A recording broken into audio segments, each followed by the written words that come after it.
Còn từng bước đi trong tối tăm,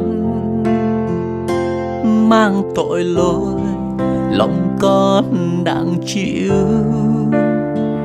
Nhưng nơi thập giá Chúa đã gánh thay, huyết Ngài đổ ra xóa sạch tội con.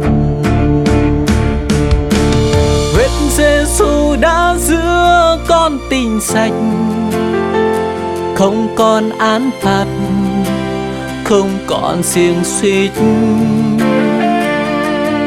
Con nay sống bởi ân điển đời đời, ca ngợi huyết Ngài tình yêu cao vời.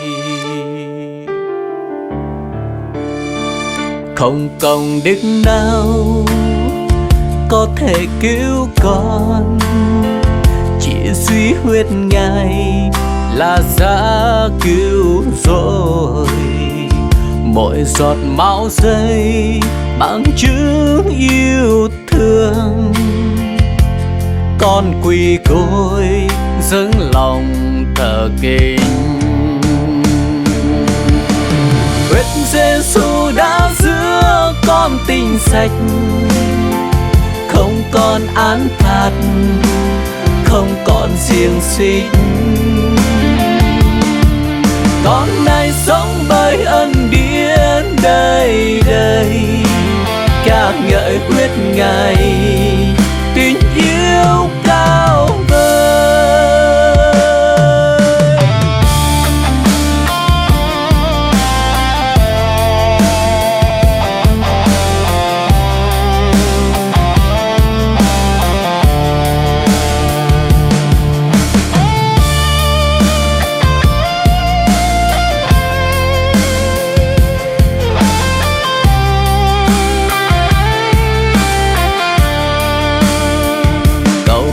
Bát nào mang lắm mật cùi tlai so pran con krakrin pagyo berga nyu mok lam bli tra nyu blero có tlai so câu ra Giêsu một câu cổ bùng bú màu tới phạt bú màu cho cả.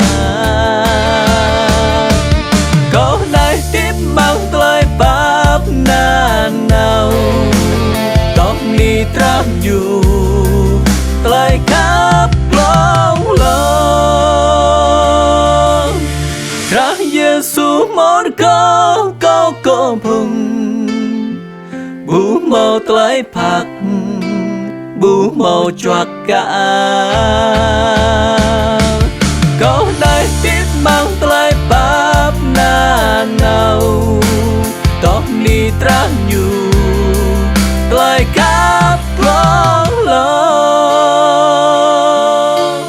Ra Giêsu na na tum pray